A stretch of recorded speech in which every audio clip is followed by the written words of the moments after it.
Ir kaip tik šiandien paskaitysiu kai kurias citatas iš šventraščių, būtent iš vedinių šventraščių. Tai bus Bhagavad Gita, Šrimad Bhagavatam, Šri Išupanishada.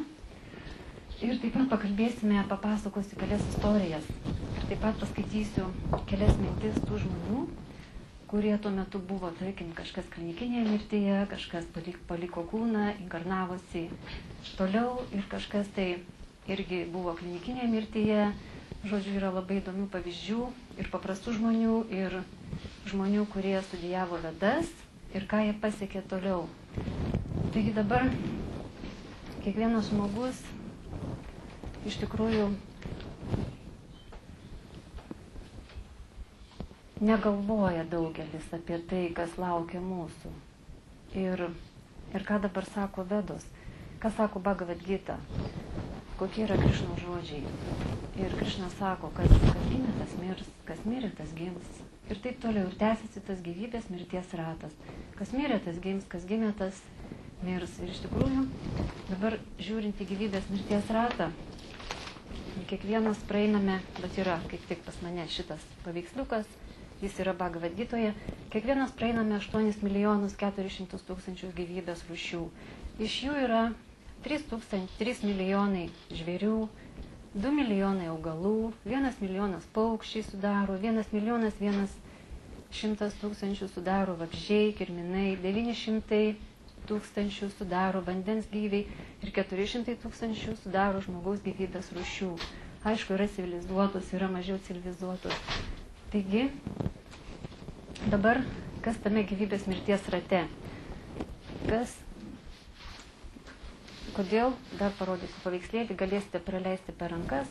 Dabar, ką jis duoda, tas gyvybės mirties ratas? Kodėl ta begalybė sukasi? Gimsta, miršta, gimsta ir taip toliau. Ir kaip galima iš jo išeiti, taip pat irgi nurodo Vedos. Duoda mums labai gražų nurodymą, ką žmogus turėtų daryti, kad toliau negimti, nemirti, negimti. Ir žodžiu, yra metodas, kurį nurodo ir prašo viešpats Čaitanija, kaip mums toliau gyventi ir ką mums reikia daryti šiame amžiuje. Tai galite prasiųsti, pasižiūrėsite. Ir dabar iš karto norėčiau vieną pasakoti istoriją, labai įdomi istorija, ir tada palyginsime, kas parašyta Šrimad Bhagavatam, kas rašo Šri Išupanishada ir Bhagavad Gita. Žodžiu, ta istorija buvo maždaug 100 metų atgal.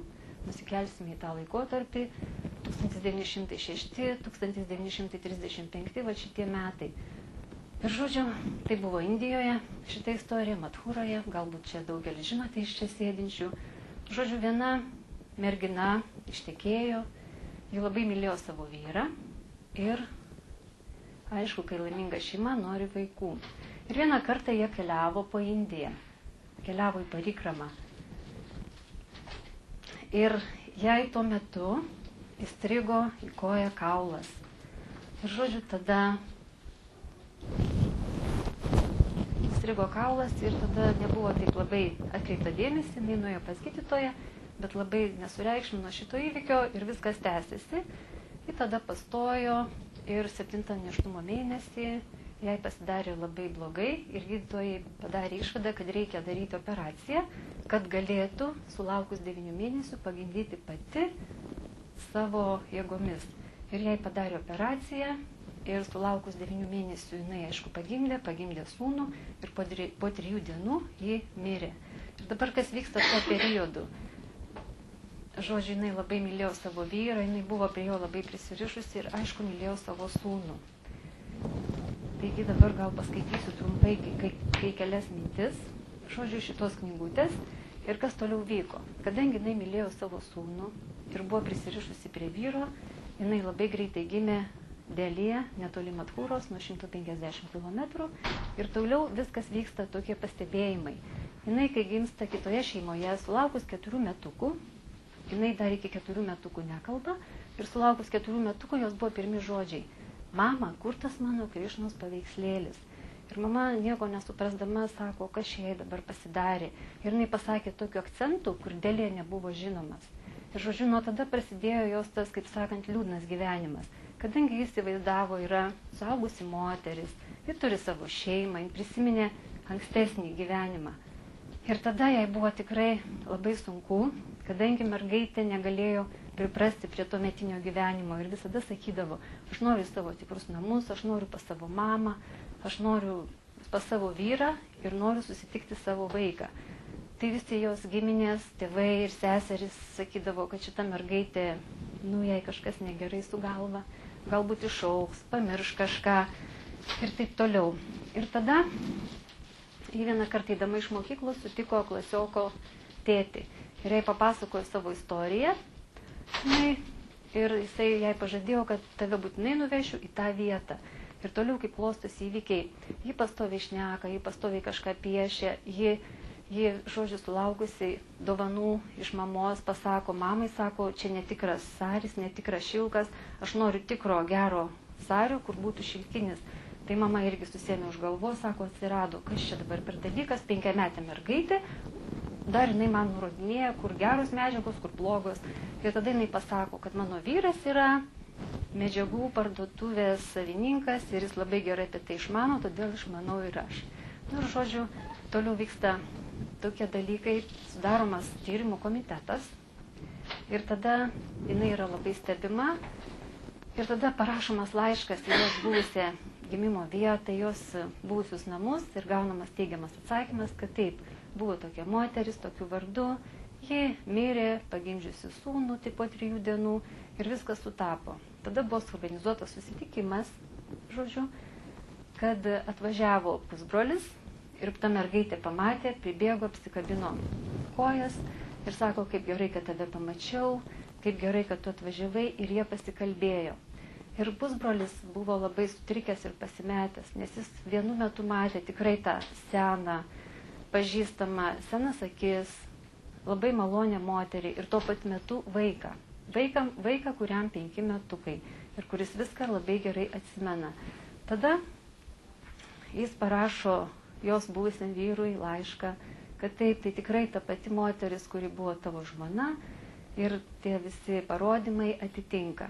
Ir dabar jisai sugalvojo pats atvažiuoti, bet jis prisistatė, kad kaip giminaitis.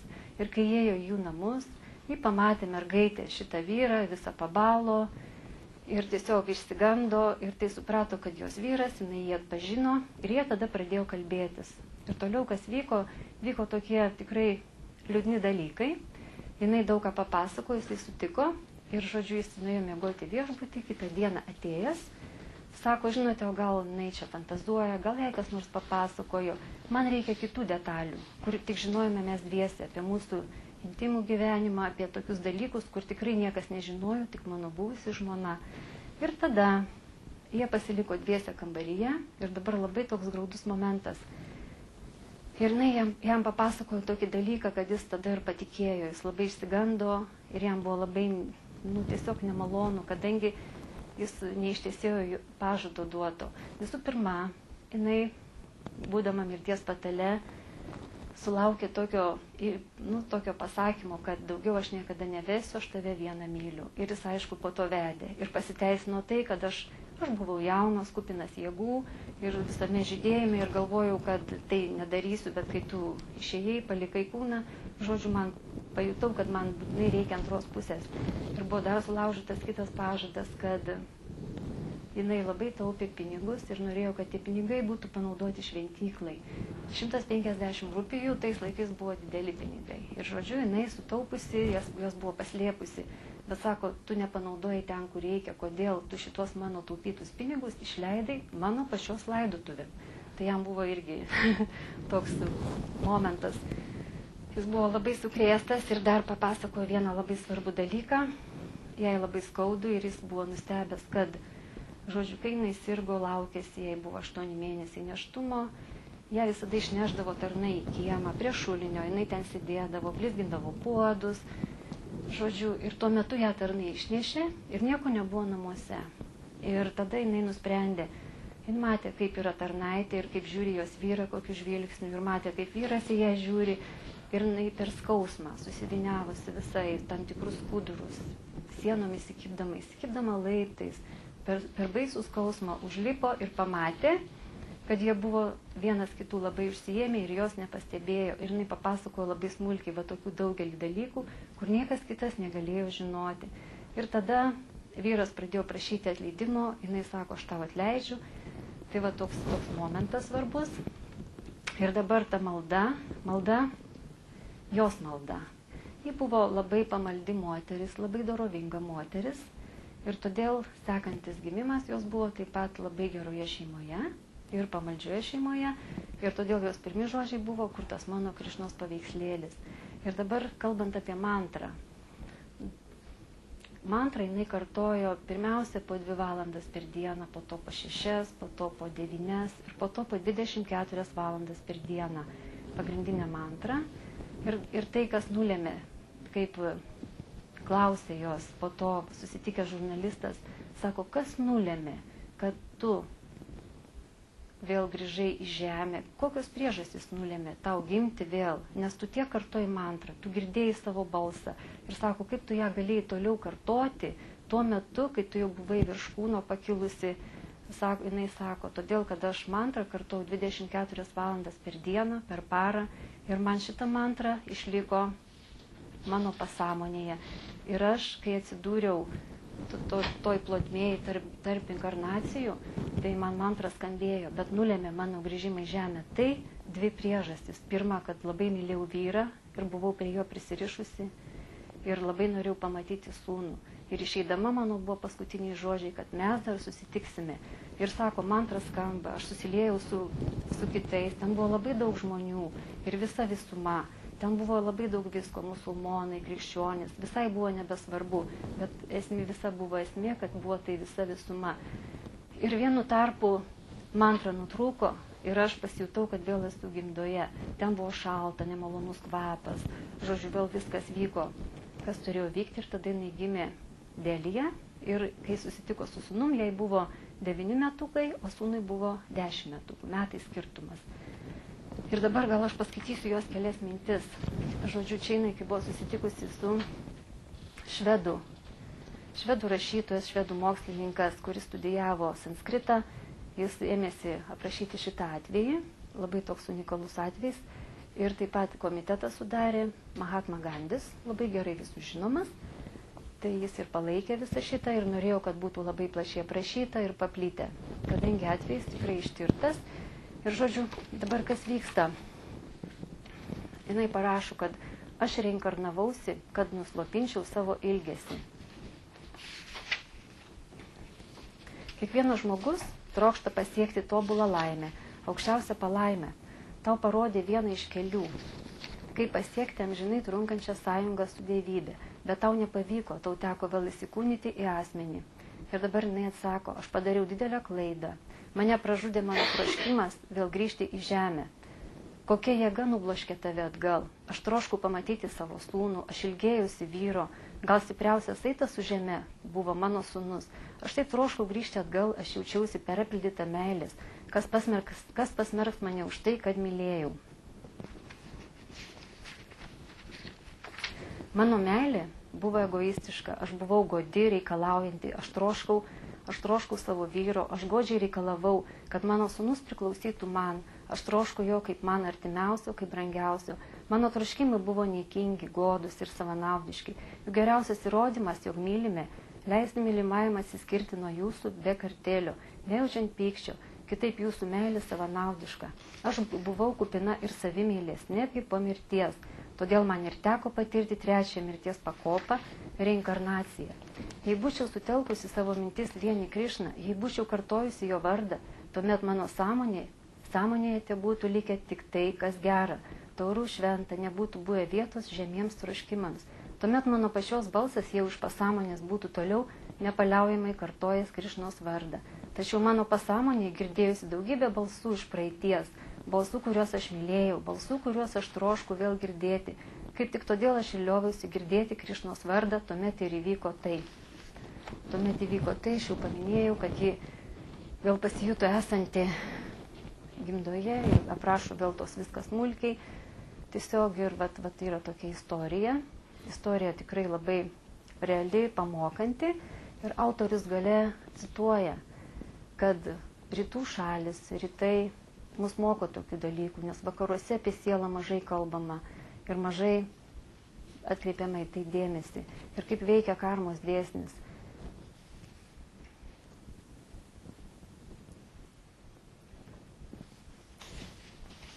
Toliau rašo, suaugusi Šanti Devi tapo brandi, išmananti, užjaučianti dvasios mokytoja, bet lėtiems, kas pasiryždavo siekti tobulumo. Ir jin tada tapo labai žymi, bet vienas momentas svarbus, kas dar buvo jo širdį. Kai jinai mylėjo savo vyrą labai ir jinai paliko kūną ir paskui dar kartą gimė, jie visi sakydavo, kai mergina sulaukė 20 metų, sakydavo, kada tu ištekėsi. Ir jinai visada pabrėždavo, kad aš jaučiu dar tuos ryšius su savo buvusiu vyru, todėl aš tikrai neištekėsiu. Ir jinai liko vienuolė, ji tapo labai žymi, tapo mokytoja. Žodžiu, va tas toks įdomus atvejis. Ir dabar pasituosiu kelias mintis, būtent surištas su tuo atveju. Ką sako Krišna Bhagavad Gitoje? Kaip įkūnytoji siela, būdama dar šiame kūne, visą laiką keliauja iš vaikystės į jaunystę ir senatvę, taip ir po mirties į pereina į naują kūną. Tokie kitimai sveikai protaujančio žmogaus neklaidina. Kaip žmogus užsivelka naujus drabužius, nusimetę sudėvėtus, taip ir siela gauna naujus materialius kūnus, palikusi senus ir nereikalingus. Kas gimė, tas tikrai numirs, o kas mirė, tas vėl būtinai atgims. Todėl nesilvartauk ir vėdik savo pareigą, jos neišvengsi. Gyvenimo poelgiai nulėmė gimimo sąlygas. Pasibaigus vienam aktyvumo periodui mirštame, kad vėl gimę, vėl atnaujintume savo veiklą. Taip sukamės gimimo ir mirties rate ir negalime išsivaduoti. Tačiau sukimasis gimimo ir mirties rate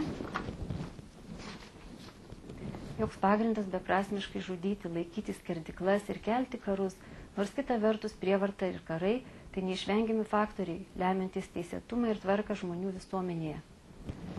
Tai vat matom, kas sako Bhagavad Gita, kas sako Krišna. Ir tos atvejais tikrai va tų knygelių buvo kažkada knyginė, jeigu rasite, galite įsigyti Šanti Devi. Aš jau gyvenau anąkart. Tikrai yra įdomi istorija ir aš čia ką papasakau nedidelė dalis, o skaitant yra labai daug smulkmenų, labai daug dalykų, kurie tikrai atveria akis. Ir dabar toliau. Toliau buvo vienas irgi labai įdomus, paprastas, unikalus atvejis. Žodžiu, Sankt Peterburge paprastas žmogelis, gal ne visai paprastas, mokslininkas, prieš 2 metus jis gavo tą patirtį. Žodžiu, jis buvo mokslininkas tyrimų institute, buvo fizikas ir, kaip rašo apie save, absoliutus ateistas. Jokio dievo, jeigu viskas pačiuopiama, dievas yra, neapčiuopiama, dievo nėra. Žodžiu, jis gyveno taip, jis turėjo daug veiklos, rašė daug darbų ir vieną dieną atvažiavęs pas seserį namus, užsikosėjo, jis sirgo bronchitu, užsikosėjo ir jaučia pojūtį, kad jau mirtis čia pat. Ir užsikosėjo, buvo vienas atokvėpis, antras ir trečias. Tai buvo paskutinis jo iškvėpimas. Ir jis tada pajuto, kad jau viskas miršta.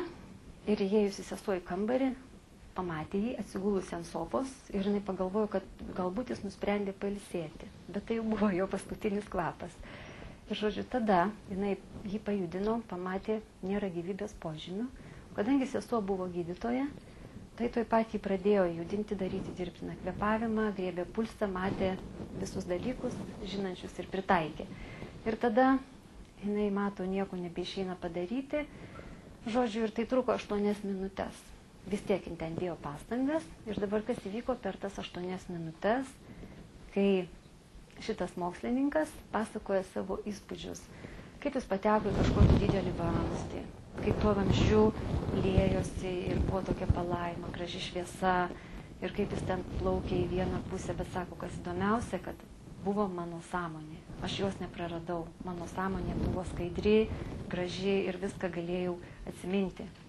Ir tada, kaip jis perėjo šitą, eina tuo vamzdžiu ir ką pajuto kažkokią jėgą. Ir sako, jaučiu jėgą, kažkas yra šalia, tokio didingo, tokio neapsakomo, neapriepiamo ir tiesiog tokio nuostabaus. Ir sako, supratau, kad tai yra Dievas. Nors aš jo nemačiau, bet tai Dievas yra. Ir tada jis dar pastebėjimas toks labai įdomus ir tikrai sukeliantis juoką. buvo jam toks atvejis, taip pat kaip jis buvo dar toje būsimoje klinikinėje mirtyje. Jis prisiminė savo televizorių, kas labai įdomu, kam aktualu, tas tą prisimena, labai žinome gerai iš pavyzdžių. Jis prisiminė savo televizorių. Jis buvo senas, kaip jį nuvežė pas meistrą, kaip meistras, koks buvo meistras, jam viskas iki smulkmenų iškilo. Ir sako, dabar galiu pasakyti, kad šitas meistras labai blogai sugyvena su savo uošviene, kad į televizorių man įdėjo, nepakeitė vienos detalės, įdėjo viską gerai, o viena detalė liko. Ir jis paskui rašo, kad aš, kai grįžau, pakeičiau tranzistorių T350 ir tada televizorius dirbo. Ir vat viską taip smulkiai, labai tikrai įdomiai. Ir toliau jis kalba apie Dievą. Nors aš, sako, buvau visiškas ateistas ir dabar pajutau tą galingą, didingą jėgą, kuri yra. Ir labai įdomi pabaiga. Ir po to jaučiu, kad mane kaip morka rauna iš žemės kažkas. Ir staiga atsibundu, čia mano sesuo. Sako, su manim kažką darė mano sesuo. Ir galvoju, kaip aš gerai jaučiausi. Aš taip jaučiausi, toks komfortas tik buvo vaikystėje. Kai buvau dar mažas, 5 metukų, 7, kai aplinkui tėvai. Ir tokio komforto daugiau niekada neturėjau. Ir dabar mane staiga ištraukė kaip morka ir turiu vėl kažką daryti. Ir tada įvyko didelė konferencija, labai daug rašė laikraščiai, žurnalai, Sankt Peterburge, čia tas įvykis buvo. Žodžiu, ir tada jis Bibliją pradeda kalbėti apie Bibliją, užsimena kai kuriuos dalykus ir jo pabaiga buvo labai įdomi. Aišku, ar visi rusiškai supranta? Aš galiu paskaityti, gal rusiškai bus labai tiesiogiai, kadangi išversiu gal не taip. Но мало кто догадывается об этом. Чтобы не причинить зла себе и другим, нужно следовать религиозным нормам жизни. Святые книги, продиктованы Творцом, это техника безопасности человечества. Владимир Ефремов, смерть для меня сейчас не страшна. Я знаю, что это дверь в другой мир. Tai va irgi labai toks įdomus pastebėjimas. Ir dabar dar paskaitysiu Šrimad Bhagavatam. Keletą minčių, kadangi irgi yra įdomių dalykų, kurie labai dabar girdėjome porą istorijų. Dar papasakosiu vieną istoriją, bet iki tol tai norėčiau paskaityti, kadangi viskas labai akivaizdu ir yra labai gražiai sugretinama. Be šiurkštaus konceptualaus pavidalo egzistuoja ir kitas subtilusis, kuris neturi regimų kontūrų, yra nematomas, negirdimas ir neišreikštas. Gyvos būtybės kūnas skiriasi nuo šio subtilaus pavidalo, priešingų atveju jį negalėtų nuolat iš naujo gimti. Šiurkštusis kosminis pasaulis suvokiamas kaip gigantiškas viešpaties kūnas, bet egzistuoja ir subtilusis, menamas jo pavidalas, kuris nematomas, negirdimas, neišreikštas. Tačiau iš tikrųjų visos šios šiurkštaus ir subtilaus kūno savokos taikytinos gyvoms esybėms. Gyva esybė turi dvasinį pavidalą, kuris egzistuoja atskirai nuo šiurkščiai medžiagiško ir subtilaus psichinių kūnų. Kai gyva būtybė atsiskiria nuo regimo šiurkštaus kūno, šiurkštusis kūnas ir psichika liaujasi funkcionavę. Mes sakom, kad gyva esybė išėjo iš kūno, nes mes jos nebematom ir nebegirdim. Net tuo atveju, kai naktį gyva esybė kietai miega ir jo šiurkštus kūnas yra neveiklus, iš kvėpavimo galima spręsti, kad ji yra kūne. Todėl, kai gyva esybė palieka savo kūną, tai dar visai nereiškia, kad gyva siela neegzistuoja. Jeigu jos nebūtų, ar galėtų gyva esybė nuolat gimti. Iš to plaukia išvada, kad viešpats amžinai egzistuoja savo transcendentiniu pavidalu, kuris nėra nei šiurkštus, nei subtilus, kaip kad gyvųjų būtybių. Jo kūnas nelygintinas nei su šiurkščiu, nei su subtiliu gyvos esybės kūnu. Visos sampratos apie Dievo kūną yra vaizduotės padarinys. Gyva būtybė turi amžiną dvasinį pavidalą, tačiau susitepusi materija, ji tampa pavaldi jos primetamoms sąlygoms. Tai žodžiu, čia būtų vienas irgi iš tekstų. Ir dabar dar yra labai įdomus dalykas, kaip žmogus nusipelno mirties, ką jis padarė ir kas dabar labai yra daug apie tai kalbama. Žiaurus ir niekingas žmogus, gyvenantis kitų gyvybės kainą, savo paties labai nusipelno mirties, antraip dėl savo darbų jis nusiris dar žemiau. Žiauriam žmogui, kuris begėdiškai gyvena kitų gyvybės kainą, teisingiausias bausmės principas gyvybė už gyvybę, Politinė moralė reikalauja žudiką pasmerkti myriop, idant jis būtų išgelbėtas nuo pragaro. Kai valstybė skiria žudikui mirties bausmę, jam tai išeina tik į naudą. Kitą gyvenimą nusikaltėlių nereikia kentėti dėl įvykdytos žmogžudystės. Mirties nuosprendis žmogžudžiui tai pati švelniausia bausmė. Šastruose pasakyta, kad žmonės, kuriuos karalius nubaudė vadovaudamasis gyvybė už gyvybę principu, apsivalo nuo visų nuodėmių ir dargi gali pasikelti į dangaus planetas. Anot Manu, žymaus civilinių ir religinių įstatymų kodekso kūrėjo, žudiku laikytinas net gyvulį nužudė žmogus, kadangi gyvulinės kilmės maistas neskirtas civilizuotam žmogui. Svarbiausia civilizuoto žmogaus pareiga – ruoštis sugrįžti pas Dievą. Manu sako, kad gyvulio nužudimas tai tikriausias grupės nusidėlių sąmokslas ir kiekvienas jų turi būti nubaustas kaip žudikas.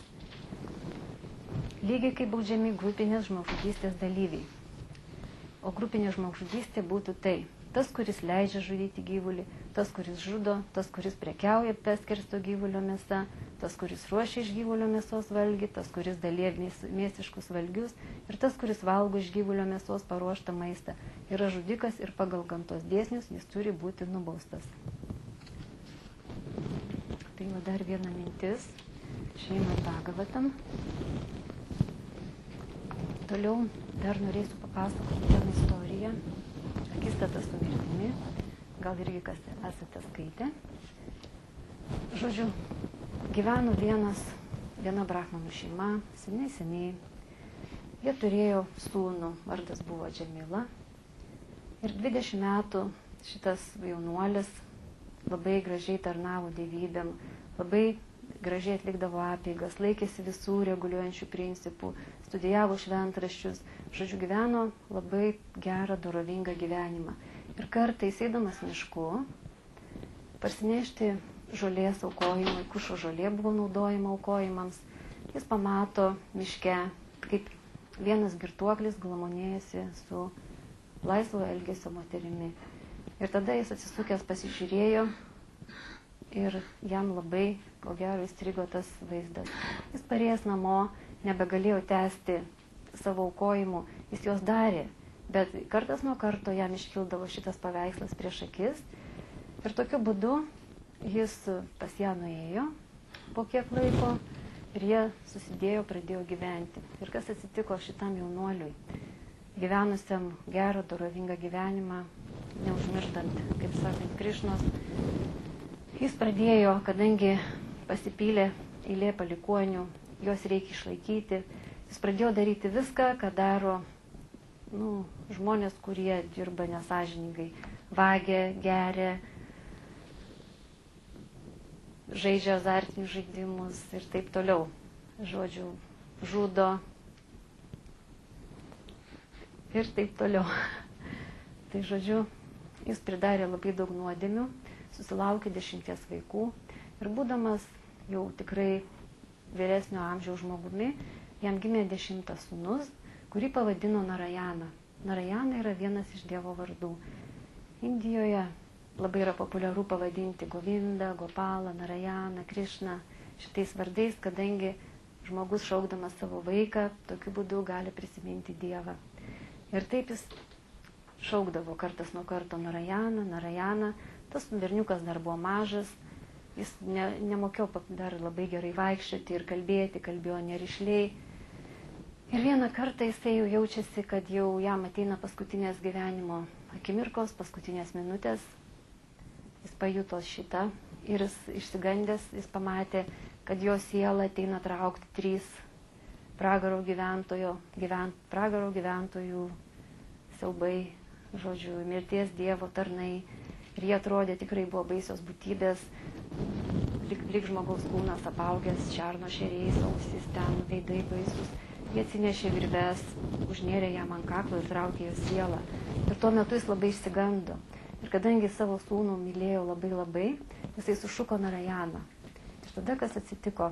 Ir kai sušuko Narayaną, iš dvasinio pasaulio pasirodė nepaprasto grožio būtybės, kurios neleido išsinešti šitos sielos, išsitempti į pragarą. Šitos būtybės sustabdė, sako, palaukite, ką jūs darote. Tokiu būdu tarp jų kilo dialogas, tarsi ir konfliktas, kadangi Jie norėjo temptis, sako, jis nuodėmingas, jis tiek gėrė, žudė ten, taip toliau, darė visus blogus darbus, kokius įmanoma daryti. O jie sako, ne. Sako, jis pasakė, jis sušuko Dievo vardą ir tai pakanka. Ir dabar dar vienas momentas, jis Dievo vardą sušuko be jokių skaičiavimų. Jis šaukė sūnų Narayamą, bet jis ir jo sąmonė buvo labai švari tuo metu. Ir dabar kas įvyko, vis dėlto dieviškosios būtybės nugalėjo, taip sakant, gėris laimė, blogis pralaimė, kas dažnai ir smagu, kai būna istorijos. Ir tada jis taip buvo išvaduotas. Ir kai jisai sugrįžo iš tos mirties, iš komos būsenos, jis viską suprato, kaip jis tada gyveno labai gerai, dorovingai, jis prisiminė visus aukojimus, jis prisiminė visus dalykus, ką darė. Ir tokiu būdu jis išėjo į šventyklą toliau medituoti. Ir taip jis pasiekė dvasinį pasaulį. Tai labai irgi svarbus momentas. Taip pat yra aprašomas ir Bhagavad Gitoje, ir Šrimad Bhagavatam, į ką žmogus medituoja visą gyvenimą. Ir tą jis gali atsiminti mirties metu. Nes mirties egzaminas yra labai svarbus visiems, kadangi ką gyvenimo eigoje darome, tą ir atsimename. Net ir čia pavyzdį skaičiau, kad galbūt žmogus buvo labai mylėjo televizorių, mokslininkas, ir būtent kai keliavo, susiliejęs tuo metu per tos koridorius, kaip jis pasakojo, prisiminė televizorių, visas detalės, smulkiai, ką reikia pakeisti, net, tokie kaip ir juokas, bet ir kiekvienam duoda suprasti, ką reikia galvoti, į ką reikia medituoti, ko reikia siekti ir koks galutinis žmogaus yra tikslas gyvenimo. Taigi visi neišvengiami trejopų kančių ir kad jų atsikratyti yra duotas metodas. Metodą rekomenduoja Viešpats Čaitanija šitą daryti. Ir tos trejopos kančios tai yra sukelia stichinės nelaimės, jų mes neišvengsime. Kita gyva būtybė, gali būti gyvatės, gali būti kažkokie padarai, gali būti kaimynai, kurie nervina, kad kalo pastoviai, remontą daro 20 metų. Ir savo paties kančios, tai būtų proto kančios, fizinio kūno kančios, irgi jas sukelia mintis ne ten nukreiptos ir pavydas, tarkim, išlenda, vėl kažką galvoju, tai ir yra irgi kančios. Ir kad išvengti tų trejopų kančių, žodžiu, yra duotas metodas, rekomenduojama ir galime jį pritaikyti praktikoje, galime tai daryti kiekvieną dieną. Toliau dar truputėlį paminėsiu keletą momentų iš Šri Išopanišadą. Taip pat irgi mini apie mirtį labai daug. Daugelį dalykų yra kelios mantros, irgi yra akcentuojama, kad žudikas eis ten, kur tamsa neišmanimas, žodžiu, dorovingieji pasikels į kitas planetas. Tai būtų trečia mantra Šri Išopanišados. Sielos žudikas, kad ir kas jis būtų, eis ten, kur viešpatauja tamsa ir neišmanimas, į planetas, kurios vadinamos netikėjimo pasauliais. Žmogus nuo gyvulio skiriasi tuo, kad jam tenka žymiai didesnė atsakomybė. Išmintingi žmonės turi nuolat atminti, kad dabartinė žmogaus kūno forma įgyjama po milijonus metų trukusios evoliucijos, praėjus ilgą sielos transmigracijos kelią. Materialus pasaulis kitąsyk lyginamas su vandenynu, o žmogaus kūnas su tvirtu laivu, specialiai pastatytų šiam vandenynui perplaukti.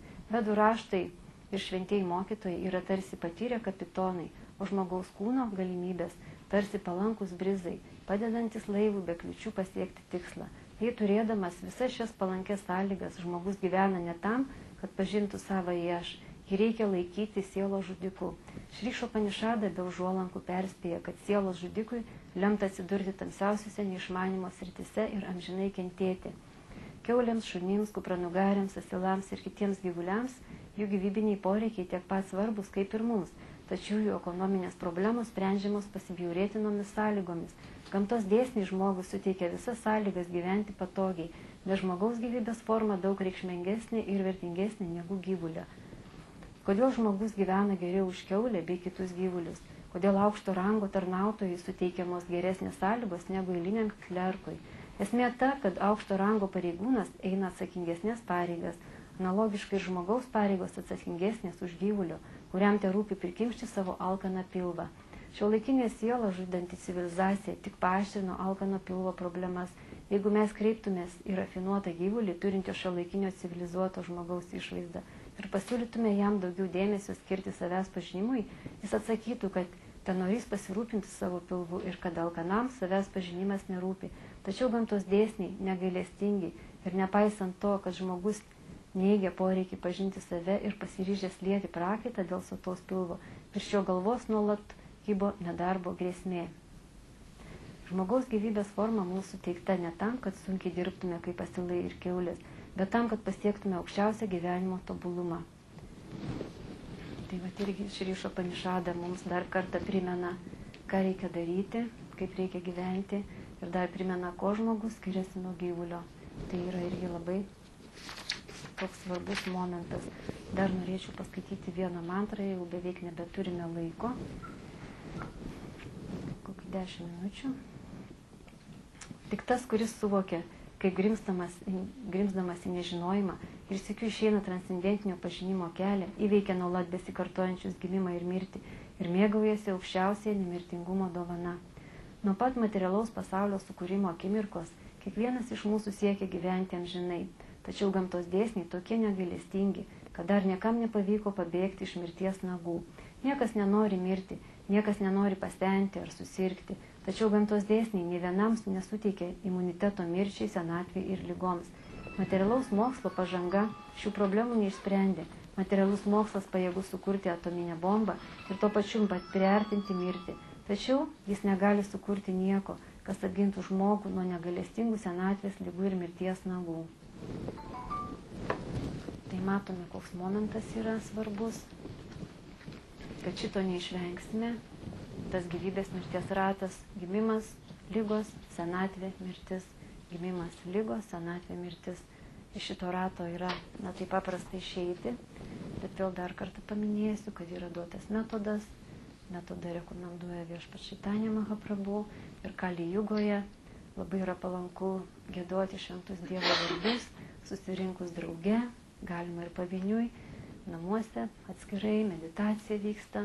Asmeniški ryšiai su Dievu, bet labai palanku ir kartu susirinkusi pagiedoti, kadangi valosi mūsų sąmonė, valosi širdis ir susirinkus drauge yra tikrai labai palanku. Tai dabar gal turite klausimų, gal turite kokių pastebėjimų ar komentarų iš savo patirties, gal prašom pasidalinkite.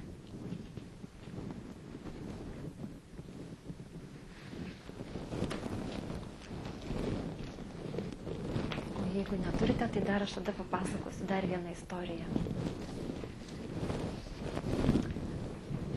Tai irgi buvo jau keletą metų atgal. Žodžiu, čia dabar kalbėsiu apie išaukštintą Vaišnavę, apie moterį, kuri gimė Škotijoje, dalyvavo judėjime Iskono daug metų, jos vyras irgi, jie dviese su vyru. Žodžiu, jinai turėjo 2 vaikus, jinai buvo labai visų mama, labai gerbiama visų mama. Žodžiu, apie ją yra knygelė išleista ir netgi Šrila Prabhupada yra pasakęs, kad prosta для простых, сложно для сложных. Tai čia buvo pasakyta apie praktiką Krišnos sąmonėje, kad tai yra paprasta paprastiem, o sudėtinga sudėtingiam. Ir žodžiu, dabar apie ją šitą istoriją galbūt trumpa.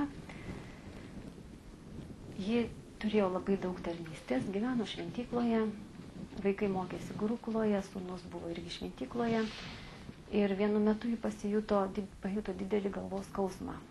Jai svaigo galva tą dieną, jį pasikvietė vyras, sako, kažin ar aš galėsiu šiandien suskaičiuoti apskaitą, padaryti buhalterinę, nes vedė buhalterinę apskaitą šventykloje ir dar turėjo daugiau tarnystės. Sako, gal tau reikia pailsėti, nes tu tiek daug dirbi be poilsio, vis dėlto gal tu kelias dienas pailsėk. Jinai buvo išbalusi, o sako, gal geriausia būtų padaryti tyrimą, nuvažiuoti pas gydytoją. Sako, gal ne dabar, aš sako, pailsėsiu ir tiesiog atsigausiu, man jaučiu trūksta poilsio. Ir praeina kelios dienos, jai paliko dar blogiau ir ją nuveža pas gydytoją, padaro tyrimą ir pasirodo galvoje auglys ir pasakė gydytojai, kad jai ilgiausiai liko gyventi 5 metų. 3, 4, 6 mėnesiai. Ir tada, aišku, jis labai išsigąsta vyras, jis buvo sveika visada maloni, visada jinai turėjo tokias pareigas, kad Sankirtanos grupė, knygų platintojai, išvažiuodavo, išdalindavo maisto. Jinai sulaukdavo, kada jie grįždavo, jiem taip pat laukdavo su maistu, labai rūpinosi kaip mama. Ir ją labai visi mylėjo. Ir tada ligoninėje, kai padarė tyrimą, kai pasakė, kad tiek liko gyventi, paskambino vyras dukrai į užsienį Gurukulą, į Ameriką. Sako, reikia, kad susitikti. Pranešė visiems kitiem, niekas negalėjo patikėti ir visi meldėsi. Ir jinai taip pat meldėsi. Ir vienas jų paskui ją parsivežė į šventyklą ir vieną kartą ją ištinka priepuolis. Gydytojai pasakė, kad priepuoliai bus ir kuo toliau, tuo dažniau. Ir kuo bus dažnesnis priepuolis, tuo arčiau mirtis. Ir vieną gražią dieną, kai vyks priepuolis, jinai tuo metu ir numirs. Tada jau sako, nieko nepadarysime. Ir prasidėjo jos tie priepuoliai. Ir pirmas priepuolis užtruko kažkiek tai laiko, kažkiek minučių. Ji po to miegojo, nes buvo labai išsekusi, pavargusi. Ir po to, kai atsibudo, labai pradėjo verkti. Šalia jos sėdėjo vyras. Jinai labai verkė ir negalėjo atsigauti. Sako, kas tau yra, kodėl tu verki? Sako, žinai, kas yra skaudžiausia, kad aš per tas valandas aš neprisiminiau Krišnos. Sako, va tas yra skaudžiausia, aš kartojau džepą, padariau tarnystę, bet dabar mano atėjo išbandymo akimirka ir aš neprisiminiau, nei truputėlio. Ir jin pradėjau pergyventi. Tada sako, ko gero man reikia pagerinti savo mantrą, pagerinti kartojimą, pagerinti maldą ir daugiau koncentruotis. Ir taip ji pradėjo daryti. Vėl ją išvežė į ligoninę, vėl tyrimai, vėl visokie vaistai. Ir gydytojai buvo numatę tą periodą, kad ji turėjo mirti. Praėjo metai, dar nemirė. Ir jie gydytojai buvo dar daugiau nustebę, kai žinote, gydytojas prognozuoja, kad turi žmogus numirti, nenumiršta, dar už metų vaikšto, tai jau jie negali to suprasti. Ir kas tai palaiko, tai labai gerai žinome, malda. Malda, malda, malda, aplinkinių geranoriškumas, aplinkinių rūpestis ir aplinkinių taip pat malda. Ir buvo apskambinta daugelį šventyklų, kad už ją melstusi, nes visi ją labai gerai pažinojo. Ir tada vieną kartą vėl buvo priepuolis, tų priepuolių jau jie dažnėjo, jie buvo sudėtingesni, jie po to atsigaudavo. Ir jie paskui papasakojo savo realizaciją, kad priepuolio metu ji kartojo Krišnos vardą, be perstojo, ir ji pajuto palaimą. Bet ji vėlgi pajuto tos prisirišimus. Ir tada vyras jai pasakė, kad tu neturi apie tai galvoti. Vaikai, jie turi savo kelią, aš turiu savo kelią, o tu turi savo kelią. Ir tau dabar atėjo paskutinė lemtinga išbandymo akimirka, šitas egzaminas, kurį tu turi išlaikyti. Ir sako, Šrila Prabhupada mums davė viską. Mums davė mantrą, mums davė viską. Ir sako, jeigu žmogus daug metų kartoja 16 ratų, laikosi principų, skaito knygas, eina pietulasi, geria šarinamritą, suvalgo tulasi lapeliais, labai apsivalo. Todėl, sako, tu dabar turi tą labai koncentruotis. Ir tada, kai jinai pasikalbėjo su savo vyru, ji nusprendė, kad reikia dar daugiau melstis, dar daugiau medituoti ir labai daug kartoti mantros. Ir jie tai pradėjo daryti. Jai buvo paskirta viena, tiesiog gal nepaskirta, o gal pati Mataži savanorė, jos draugė. Ją prižiūrėdavo dieną naktį, nes kadangi bet kurią akimirką jai galėjo palikti blogą. Tai ji nebuvo savo lovai, o jos draugė šalia lovos pasitiesdavo ir kad prireikus ar tai vandens ar dar kažko, kad galėtų jai atnešti ir padėti. Ir atėjo tas laikas, kai jinai nebegalėjo net atsikelti iš lovos, žodžiu, net į tualetą nenueiti. Ir tada buvo taip pat priepuolis, ją bandė ten iškelti keturiese, bet nepavyko, žodžiu, pasidarė labai sunkiai, o tuo pat ir labai sudžiūvusi, kadangi vaistai ir toks priepuolis, tai buvo labai sudėtinga. Ir tada, kas įvyko, kai jinai atsigavo?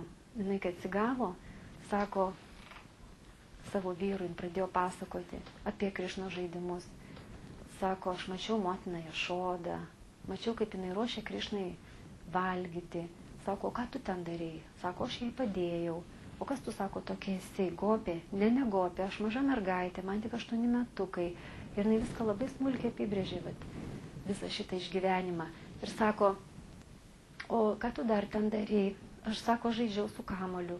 Ir vyras pradėjo spėlioti, kokios spalvos kamuolys. Raudonas ne, mėlynas ne. Tiesiog išvardino visas spalvas. Ji pasakė, kamuolys margas. Žodžiu, irgi nespėjo. Ir po to sako, dabar ateina mano eilė. Aš esu numeris 4. Ir kai mane pašauks, kad įeina 4, aš tada paliksiu kūną. Ir ateina vis tą akimirką, kiekvieną kartą vis arčiau. Ir jie tada labai smulkiai pasikalbėjo. Atėjo pas ją į kambarį kiti žmonės. Sako, ką mums daryti, kaip mums toliau gyventi, duok mums nurodymus. Ir jinai pasakė, atėjo viena mergina, sako, tu turi džapą kartoti. Atėjo kita mergina, sako, man duok kokį nurodymą. Ne, sako, aš tau neduosiu, dar turi truputėlį dorovingiau pradėti gyventi. Atėjo daugelis atsidavusiųjų, bet po to jinai pasakė savo vyrui, bėda ta, kad mes visi nenorime kartoti mantros. Bet čia yra pagrindinė bėda ir problema. Jeigu mes susikoncentruotumėm tik į mantrą, be pašalinių minčių, tai tada eitumėm labai stipriai į priekį ir mūsų neveiktų, kaip sakant, išorė. Ir tada jinai savo vyrui davė nurodymą, tu turi tapti sanjasiu po mano mirties. Ir tada vieną vakarą jau visi sėdėjo, jinai jau gulėjo savo kambarį ir vyras pamatė kažkokį šviesos spindulėlį. Ir sako, galvoju, kad nuo mano laikrodžio aš nusėmiau laikrodį. Ir vis tiek jisai šokinėja, laksto, šviečia. Galvoju, kad nuo mano akinių aš nusėmiau akinius, pasidėjau. Vėl tas spindulėlis šviesos laksto, šviečia ir šokinėja. Ir paskui jis pradėjo eiti ir aš sekiau iš paskos. Ir pamačiau, kaip jis įėjo į jos kambarį, tas šviesos spindulėlis. Ir tada supratau, kad čia kažkas nepaprasto, kažkokia tam tikra jėga. Ir kitą rytą jis paklausė jo žmonos draugės, kurie prižiūri. Sako, ar tu matei kažkokią tam tikrą šviesą? Sako, taip mačiau tą spindulėlį. Ir sako, kas ten buvo? Sako, aš tai nesupratau. Ir tada kitą rytą jie jau pasakė, kad aš jau ko gero išeinu, aš jau palieku kūną. Ir sukvietė daug atsidavusių, jie darė kambarį kirtaną, atnešė Šerinamritos, atnešė Gangos vandens, Jamunos vandens, Radagundos ir kitų šventų upių ir ją apšlakstė, ją įdėjo tulasi į burnytę. Ir vyras sako, tu jau 1000 kartų, tūkstančius kartų ėjai apie tulasi, tu ją garbinai, tu tikrai esi išaukštinta asmenybė. Bet nežiūrinti visą šitą, jos mantrą, jos gerumą, jinai dar kankinosi labai dideliais skausmais. Ir jai tikrai buvo labai labai sunku. Ir tada atėjo ta paskutinė akimirka, jinai įkvėpė, iškvėpė ir jai buvo pasakyti paskutiniai žodžiai, kad tu dabar išeik, tu nieko neprisimink, tu apie nieką dabar negalvok tuo metu. Jau laikas. Apie nieką negalvok, yra tik Krišna. Yra Krišna, yra mantra, ir esi tu. Ir numeris 4 sako, įeik, jinai dar atsimena tą momentą ir tai buvo jos paskutinis atodusis. Ir visi suprato, kad jai paliko kūną. Ją paskui išneša, kremuoja, žodžiu, padaro kirtaną, išsiuntinėja žinias į visas Iskono šventiklas. Tai va taip ir baigėsi šitą istoriją. Ir dabar dar gal turiu keletą minučių, aš norėčiau paskaityti,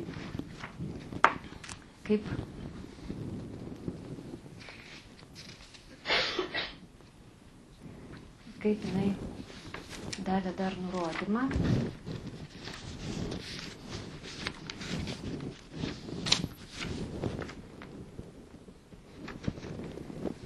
Rusiškai, ar gerai?